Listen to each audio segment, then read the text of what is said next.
कुरान पाक को हाथ लगाने के लिए, वुज़ू और गुस्ल उतारने के लिए गुस्ल, ये इसमें पानी की ज़रूरत है। अब यहाँ पर पानी की बात आती है, तो ये ध्यान में रखिए कि ये हमारी ज़िंदगी का बहुत ही अहम मसला है, हम इससे गाफिल हैं। पानी की भी मैं बुनियादी तौर पे 2 चीज़ें बल्कि इसको ध्यान में रखेंगे, ज़िंदगी भर काम आएगा इंशाल्लाह, और दूसरों को बताएं इंशाल्लाह, उनको भी इसको शेयर करते जाएं, आगे बढ़ाएं, ताकि ज़्यादा से ज़्यादा लोगों को इसके बारे में मालूमात हो, और ज़्यादा से ज़्यादा लोगों को अगर नहीं पता है तो मालूम भी हो जाए, अगर गलतियाँ करें तो गलती सुधर जाए। तो सबसे बेहतर पानी जो है वह बहता पानी। पानी की जो मैंने कहा 2 किस्में हैं, बहता पानी और जमा हुआ रुका हुआ पानी।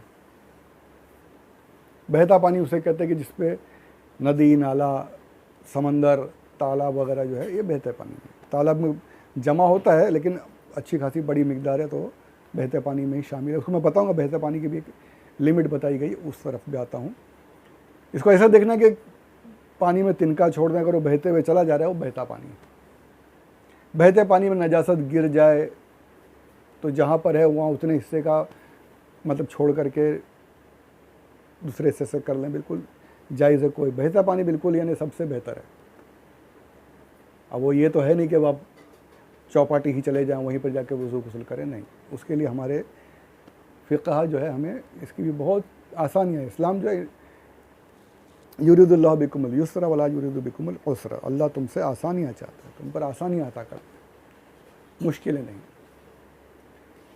तो अब हमारे घरों में बॉम्बे जो है, यहाँ पर बॉम्बे के अब अक्सर जगहों पर, गांव भी हो तो वहाँ भी मोटर के ज़रिए से पानी आते हैं।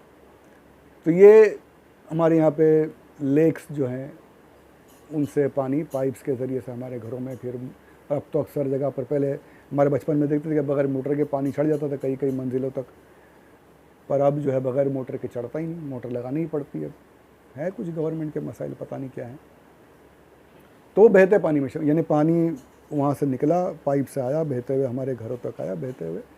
अब बहुत सी जगहों पर, अक्सर जगहों पर ये हो गया है, हर घरों में टैंक्स लगा लिए, लॉफ्ट टैंक्स, या जिस तरीके से और होता है 700 लीटर, 1000 लीटर, 500 लीटर के टैंक्स में पानी जमा कर दिया जाता है। तो ये बहता हुआ पानी आकर वहाँ जमा हो गया। अब उससे नल से हमने शुरू किया तो ये बहते पानी में शामिल है। ये बिल्कुल आसान मैंने आपको बता दिया, बिल्कुल एकदम क्लियरली, कि वहाँ से बहते हुए आया, हमारे पास जो है टैंक में जमा हो गया, अब वहाँ से नल के ज़रिए से बह रहा है, ये बहता पानी हो गया। इसको इस्तेमाल कर सकते हैं। अब मस्जिदों में जो हौज़ होते हैं, अब आप बोलेंगे ये तो हौज़ तो छोटे होते, तालाब भी नहीं, छोटे हौज़ होते हैं, उसको आप बहता पानी कैसे कह सकते हैं? उसमें कैसे हम हाथ डाल दें? आप बोल रहे हैं बहता पानी सबसे अच्छा, तो इसके लिए भी इस्लाम ने, ये फ़ुक़हा ने बताया है कि दह दर दह, इसको कहते हैं दह दर दह, 10 बाई 10, ये हाथ जो है 10 हाथ लंबा, 10 हाथ चौड़ा, दह 10, फ़ारसी में दह 10 को कहते हैं, 10 बाई 10 जो है, इतना मिक़दार अगर है, यानी लगभग ये 1 हाथ 2.5 फीट के करीब बताते हैं उलमा होता है। तो ये 25 फीट ऐसे, 25 फीट ऐसे, यानी टोटल 25 स्क्वायर, मतलब 250 स्क्वायर फीट, इतनी जगह अगर है, चाहे वो लंबाई में हो और रेक्टेंगुलर हो या स्क्वायर में हो, 25 स्क्वायर फीट जो है, 25 स्क्वायर फीट की जगह पे आप जो पानी जमा हो रहा है वो बहते पानी में शामिल है। इसको समझ लीजिए अच्छे से। दह दर दह जो होता है 10 बाई 10 का एरिया, उसमें जो पानी जमा है वो अब बहते पानी के हुक्म में दाखिल है। उसमें आप हाथ डाल दें, बग़ैर धोए भी डाल दें तो वो बहते पानी के हुक्म में, उससे वज़ू वगैरह बिल्कुल जायज़ है।